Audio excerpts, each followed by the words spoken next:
How's it going? It's the Joel Natale Show. We are live from our Kingdom Financial Group studio here at 5th and State, also live on YouTube and Facebook, having the crucial conversations that Erie needs, and we want to welcome back here to our microphones at 429 State Street, the Erie County Council member, Rock Copeland, Finance Chair, Representative for District Number 3.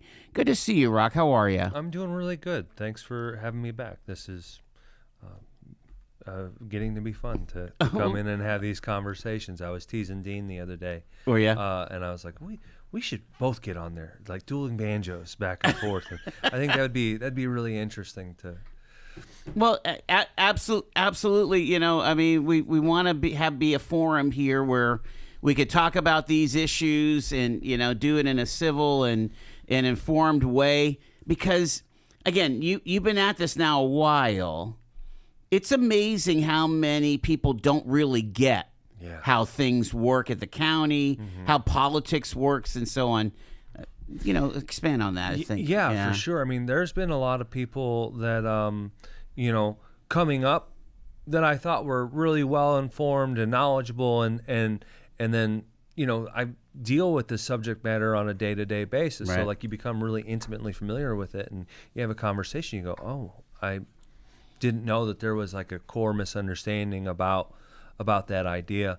And it's been a focus of mine for the last 2 years to try to be as communicative as possible to let people know what's going on, because, you know, otherwise it can be a little hazy picture. Sure. To understand. So I'm excited, always excited to have the opportunity to talk about the things that we're working on. All right, so you appeared at the Jefferson Educational Society a few Fridays ago now, right? Yeah, it was almost a month ago now. It's been a month ago. And was it kind of like your first blush on the county budget? What was your role, and what were you trying to emphasize there? Yeah, well, a couple things. One, the budget itself is really hard to disseminate, to read through and glean meaningful information as to trend lines and where we're going and what the health is in one department versus another, and like what are the macro. Our budget is a line item budget, so if you want to know what the difference of postage is for this year versus last year, that's really easy to see. But like, what about the overall wages across the entire budget? You actually have to go to like 60 different pages to add up the wages of all of the different departments to figure out what's the total amount of wages. Is it up? Is it down? Is it flat? That would be a good use for AI, wouldn't it be? It actually. I'm sorry. I attempted a little bit. Did you? Yeah. And the bad thing about that is the way that AI accesses and interprets the data, and it can give, well, it always seems to give very misleading responses. Interesting. I would test it to say, hey, what is the total amount of expenditures in OCY, and it would grab a line item and say, oh, it's $20, and I go, no, it's not. Yeah, that. you would almost have to, you know, code it correctly so that you know, give us all the codes that end in 6, and those are all wage codes or something like that. Well, and you got to give it in a format that it can understand. I did a similar thing with the election results and tried to point it to the county webpage. Didn't really get there. But you dump in like the XML file that we use to report to the state, right? Okay. A database that it can understand and interpret it, and it can glean a lot more interesting insights. But no, AI is unfortunately not yet a very helpful tool in that. But in order for you to make your presentation and really look at wages, you had to kind of handwrite it and make your own spreadsheet. Probably there is no place in the budget that shows the total what we pay for humans of all of the 18 different ordinances that we passed. You actually have to go to 18 different pages to find the total of each fund and add them up. It's not very intuitive. And there was only one narrative out there from the administration that created it, and I thought it was important to highlight my concerns as I read through it. Most of my concerns are not actually the decisions made in the budget. It's more the fact of what's happening to us, where Our health department lost 34% of all grant funding, 81% of the immunization funding. Talking about how across... Was that like a federal thing? Yeah. Okay. Across our general fund, a loss of 10% of grant revenue. And it's a contraction of spending, but it's not our money. And in fact, in a lot of the areas like the health department, the department is shrinking in size by 20-some%. We're paying 6% more for that smaller department. And I think it's an important conversation to have, especially since our budget is so interconnected between the state and federal funding sources. We're only supported 18% by local property taxes. So having people understand, when we talked about a $30 million reduction in spending at the county government, but your property taxes haven't gone down, how is that possible? It's not. There's structural changes in this budget, like ECCM getting spun off as their own independent organization. Their $18 million is not counted in our budget anymore. Talking about Erie County Case Management. Yes. So that used to be an actual arm of the county government? Yeah. A semi-autonomous corporation with political control, where the board of the corporation is appointed by the county, and then we have oversight and approval of their budget, or did. It's kind of an interesting... Do they still have the major contracts? Yeah. Management? So they're definitely still a major contract provider for us. Yeah. But it doesn't have the same kind of political control that it once did. Yeah, it was really important to discuss what does this mean to you? People hear, $30 million reduction in spending. To most taxpayers, they're like, oh, good, my tax bill is going to go down, or less pressure on my tax bill. And that's not actually the story. We like I said, we have a lot of structural changes to this budget. There's a lot of changes to our grant mix that comes in to support the work that we're doing. And it actually puts a little more burden on the local, as in we're paying a larger share locally for this same government than we were the prior year. And I really wasn't trying to critique the budget so much. I definitely critiqued the story being told by the budget, or about the budget. But, this is what's happening, and this is what the effect is. And really, more than anything, to start the conversation, to have people come to our public hearings to advocate for what they would like us to do, because I think that's huge. People don't realize how much of a voice they have coming to show up and advocating for a cause, advocating for a certain area of investment that, council members want to represent their districts, want to represent the county as a whole, and to get that public input for what people have a thirst for. And sometimes you got to give a little bit of that information so people can understand the content, and then realize, hey, the summer jobs program with GCAC had been eliminated, and we saw a big surge of people coming in advocating for that program to continue. Yeah, okay. I guess I didn't realize that we weren't doing the summer jobs anymore. Well, they weren't told either. Okay. None of the funding partners were told about the loss of funding there.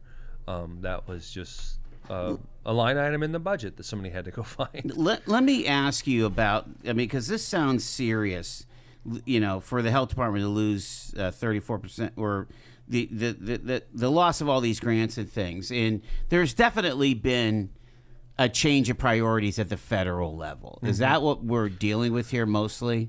I think a huge part of it is certainly a post-COVID pullback. Okay. That the contact tracing, the early lab detection, and all of that system that were stood up in the middle of the pandemic aren't there. But we sure needed it for the measles last year. Yeah. It proved to be very valuable Right. that we had learned those lessons. I mean, they did a terrific job of mobilizing on that and slowing that spread. It's a big thing. But then the question is, The health department that's proposed for next year is now smaller than it was by expense than it was in 2020 or 2019. So it inspires a lot of questions.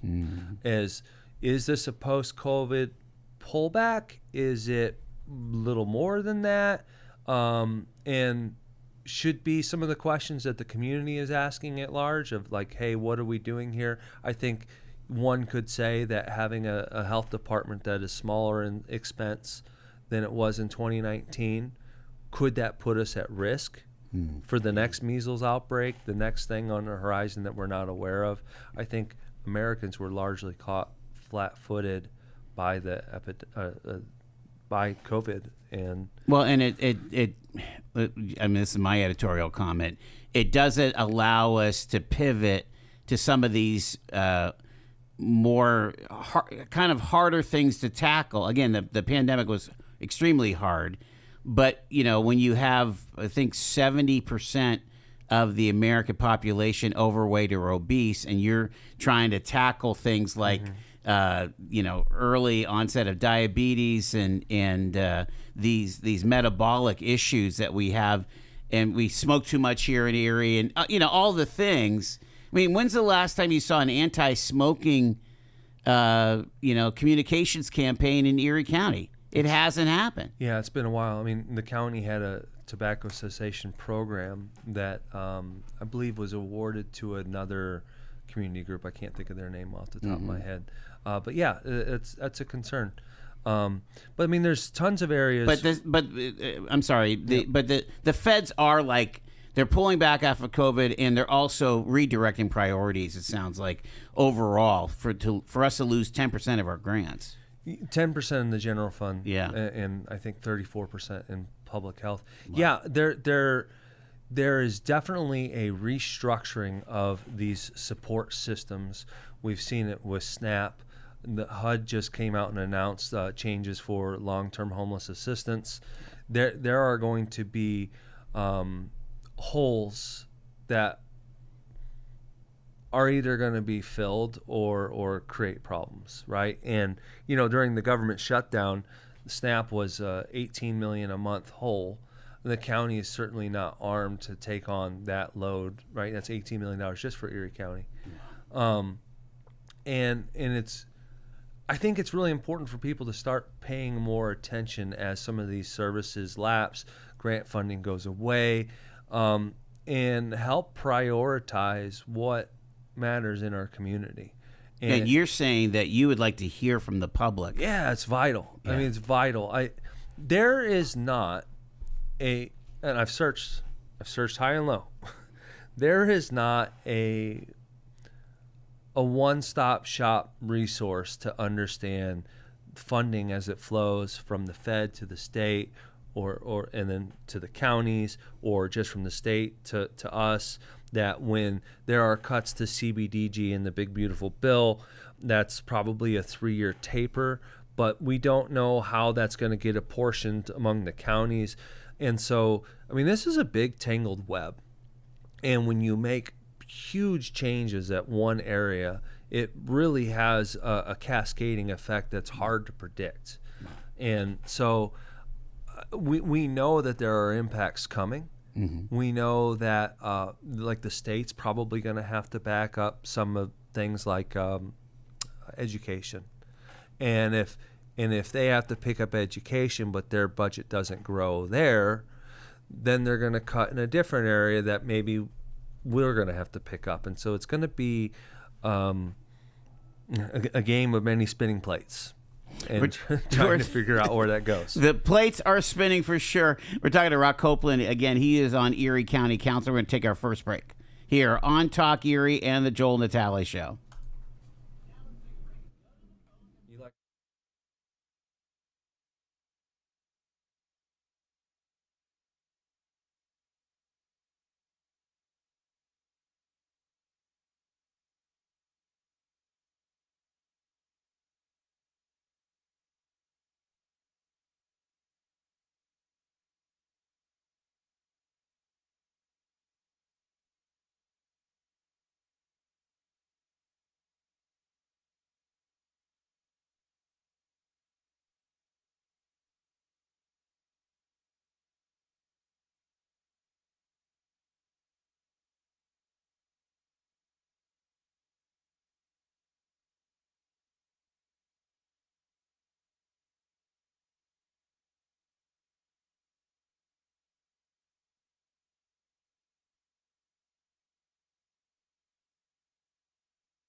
Talk Erie and the Joel Natale Show.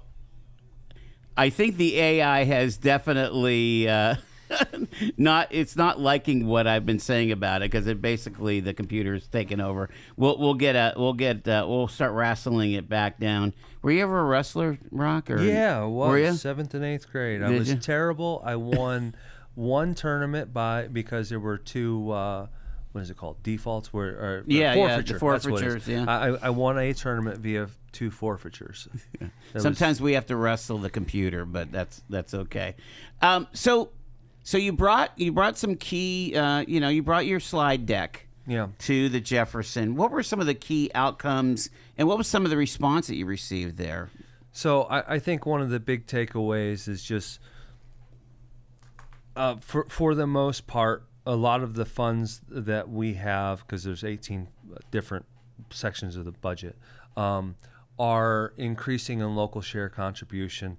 Our contribution for public safety went up 39%, went up 6% in public health. So we're paying more in a lot of areas. And so with a flat revenue, it makes things a little hard. Now, the saving grace of this budget was we are paying $5 million less a year in debt service, right? Bonds are paid up, and so we have less debt. That gave us breathing room in this proposal to not have to increase to pay for these larger costs. But there were losers in the budget. Public defense, which is a big topic for me. Right. I really care about this a lot. They got once-in-a-lifetime grant funding. First time the state ever contributed to public defense, which is their constitutional mandate, right? Right. That's carried out by us, but with no funding. And they had $7.5 million in the previous budget for counties to have new things added, right? You couldn't use it to pay for your current operations. You had to do something new, add on a program, and you had to sell in your grant application. Here's the new thing we want to try. So we got, I think it was $177,000 for paralegals to help with, and forgive me, I don't have the 600 pages of the document memorized, but to pay for paralegals to come in and assist them with the cases. And you got that approved. Yeah. Well, that's in the proposal. And we got the grant funding from the state. Yeah. But even though we got a once-in-a-lifetime new revenue, the department still shrank by 6%. Mm-hmm. So, and can I ask you about, because there's like 2 buckets when it comes to public defense. There's the regular public defender's office, and then there's this other group of lawyers that have to come in and get paid per diem. And I can't remember what that's called again, Rock. I think it's conflict attorneys. Yes, I think is what you're conflict attorneys. Yeah, and so they exist on different sides of the judicial system, where the public defender rests under the administration. The conflict attorneys are employees of the courts. Okay, I think there's. So is that all funded, or you're still thinking that needs more funding? For conflict attorneys, for all or of that. for yeah. I mean, this is a little bit of a conflict in the courthouse in terms of who gets what priority and funding, and pay is a big thing to keep people in the public defender's office. It's tough to bring people in at the wages that are there. But remind me too that the courts. The court's budgets are not a part of the administration's jurisdiction, correct? Or no? No, that is part of the county budget. It's part of the county budget, but who makes those decisions? Well, the administration proposes that budget, and then council will adopt a budget, right? So their funding for secretaries, for paperwork, for all the things, But does President Judge Walsh get to weigh in on all this, or? This is one of the tensions in the political system of Pennsylvania at large, where you have row offices and courts whose budgets are being determined by, in most 60 out of 67 cases, commissioners. And there's a lot of history of conflict there, where if a row office has 1620 rights to hire, fire, and terminate their own employees, right? That's codified in state law, Right. Section 1620. But these other three people, in most cases in Pennsylvania, set the pay. How am I managing my people if I'm not negotiating the union contract? The administration negotiates the union contract. So there is a buy-in that has to occur. There have been some court cases that show, like, hey, you have to meaningfully consult with that row office on their budget needs. And all that is to say, county government is unique in the amount of cooperation it is required in order for it to function well. That these row offices and the administration and council are all working together. Doesn't mean we have to agree, but that we're working together within the system and processes that we have in place to effectuate good government. Yeah. And it's a challenge if a row office is button heads with an administration, and it happens all over the state all the time that you see lawsuits with the sheriff for signing up. You didn't for give me some enough money for my deputies. You know, that's pretty remarkable. Yeah, it's a natural tension in county government. We're talking to Rock Copeland again. He's a member of Erie County Council. We're going to get more to it and talk about priorities and a new Vogel administration, what that might lead to here on Talk Erie and the Joel Natale Show.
Talk Erie and the Joel Natale Show. We're live from our Kingdom Financial Group studio here at 5th and State.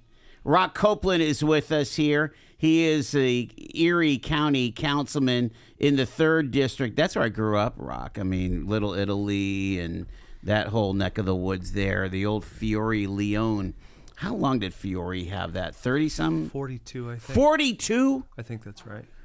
Somewhere right around there. Wow. Incredible. It's quite a legacy to try to be in that same seat. Fiore actually lives a block and a half from me. Does he really? And I mean, the first time I spoke to him, I was knocking doors for my race, and I said, "Mr. Leone, I'm well aware of the heritage and history here, and would appreciate if we could talk from time to time." Yeah. It hasn't really worked out that way, but that's.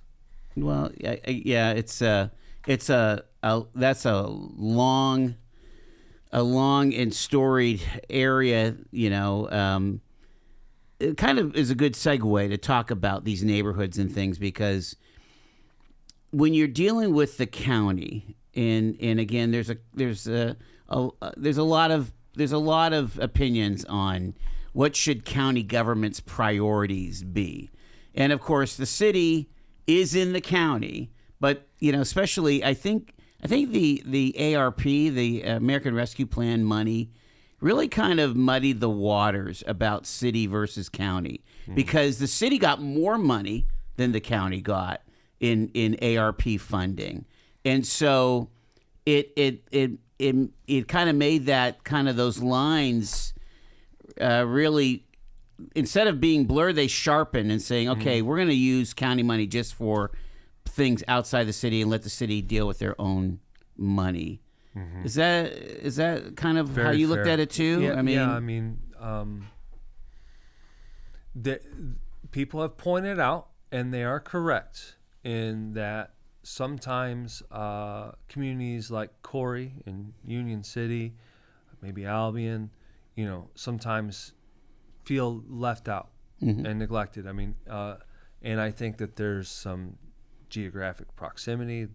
There's some of population density, but for whatever reason, I think that they are have a fair reason to feel that way. The response to that for the last 4 years has been the complete deinvestment in the city. The municipal gap funds and all this were used everywhere but. And I think that there was even more of a focus on political alignment of certain communities and whether they're supportive or not. I think a lot about this, and I have talked with the incoming county executive. I talked with Charlie Bale, whose district sometimes feel this way, and I'm like, look, this is holistic. We're Erie County. We got to think as a region. That we all got to work together, and I'm not going to allow us to only pay attention of one segment of the population at the expense of another. There has to be a meaningful amount of equity. Now, does a community of 6,000 people get the same amount of attention as a community of 90,000 people, a third of the county, right? So there's a tension there that should be paid attention to. But here's the thing: when we talk about economic development, when we talk about how people outside our county think of us, they look at all of Erie County. I mean, again, this place was Politics Central last fall in 2024 because they wanted to win Erie County. And so, you had Tulsi Gabbard calling into the radio show because Erie County was this swing county in the swing state, right? And so it has a lot of impact on the politics. But it also, but the way that the statisticians and the site selectors look at it is they don't care what is in Mill Creek Township or in Erie County or Erie City or in Summit Township. They're looking at the metropolitan statistical area. What are their outcomes? Is this is this growing population? Is this, checking the boxes that I need to grow my business? And you've talked about this before too. Political cohesion matters too. 100%. And so when you have these tensions over which area should we pay attention to, or which, who gets investment. And as a representative of the city and a portion of Mill Creek, it bothers me when my district has received no proposed funding over that time. It shouldn't be that way. And that political tension can drive that away. I think we really need to think more of us as a region, a community, that if Welch's goes belly up in Northeast, that hurts my district too. If the Penn West Edinburgh's in trouble, that hurts all of us. Yep. And we've got to really think cohesively about this, and I really believe that council members, a majority of council members, really view it holistic and understand that an investment in one region is an investment in all. Maybe not to the same degree, but I think that should be a focus of what people demand. Just the other night I was on the phone with the incoming mayor of Corey, because I was watching their meeting, and he was talking about EMS, and so I was like, hey, can we talk about what you said in the meeting? And I want you to know, like, I care about what's going on down there, and like, if you got an issue, call me, call any of us, but make sure to be present. And they said something really interesting, and I thought this was great. They said, the incoming council members and mayor, we're going to make a point of coming to your meetings. One of us will be there. I'm like, perfect. Because out of sight, out of mind, right? Mm-hmm. Like, show up and advocate and let us know what's important to you and what's going on in your community and how we can move together. Infinite Erie talks about this all the time, moving as one, speaking with one voice. And we really got to get over these fault lines between rural and urban, some of the racial fault lines, and like work together to achieve a goal. Is EMS one of those things that Executive Davis got right? I mean, seemed like West County and East County were very happy to get those ambulances. And we kind of talked about it the last time you were here, about the EMS money. I think the last 4 years were marked by some decent ideas. And there were times I'd listen and like, that sounds interesting. But the devil's always in the details, in the implementation. And when the conversations first started getting circulated about the idea of an authority, it was a little heavy-handed and really created friction points for people to be wary of or distrustful of efforts to help. I also think county government is a behemoth, and most of what we do is mandated by the state, and the state also mandates certain services to municipalities. Mm-hmm. And I'm wary of picking up wholesale the mandate that was given to municipalities and taking it on at the county. And I'm wary of just expanding the mission, because we better make sure that we're doing what we're supposed to do really darn well before, we remove the speck out of your neighbor's eye while you got a log in your own, Little scripture there. Yeah. And so in this incoming budget, like, we're sustaining the public safety grants, allowing that to continue. We are not rejecting the same financial contributions, because I think we have a role to play. Okay. And I'm not sure that role was appreciated by all communities equally. Yeah. I don't think that they all were receptive to that message of what the county was trying to do. But, First, we housed 911, and I do think some good things were done to improve response times and to get a little better there, and I hope that continues. That's what we should be doing. But I was a little wary about us getting a little out of mission. Okay.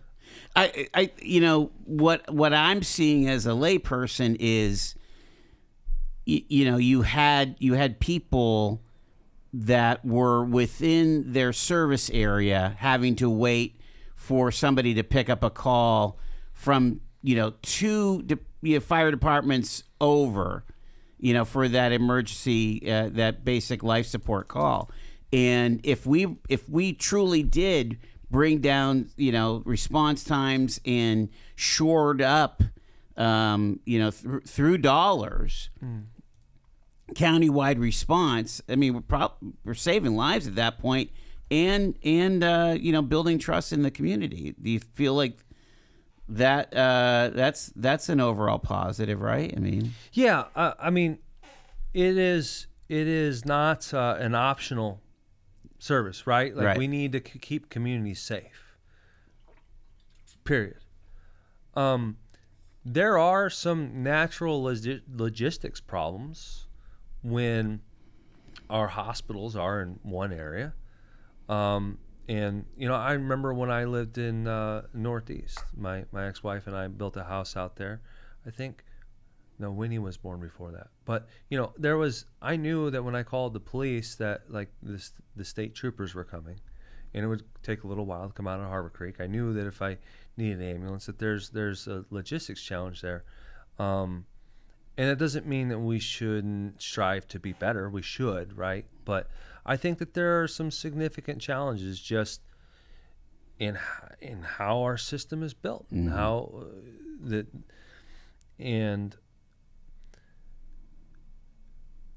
there's, I keep saying this, there's tension, right, of what is that contribution, what's the plan that makes it better. I think if I had one criticism, is I don't feel that there was cohesion in the plan of what we're going to do. And in fact, the comment made by the incoming mayor was that the consultant paid by the county had told them that they didn't need any more equipment, that they should be fine. And the response is, well, then why do we have the problems that we have, right? Right. I don't think that problem was getting solved to the extent that it was being sold. Okay. Let me pivot to economic development, and again, this is kind of one of those things that is kind of a priority for me. Mm-hmm. I see a very seemingly overly complicated economic development system here, not only in Erie County but in the state of Pennsylvania. And here we are. We have the Erie County Redevelopment Authority. Again, it's generally always been the repository of sites, of being the one-stop shop where people go if they're interested in growing, whether it's business retention and expansion or new sites. During the Dahlkemper administration, she placed that role into the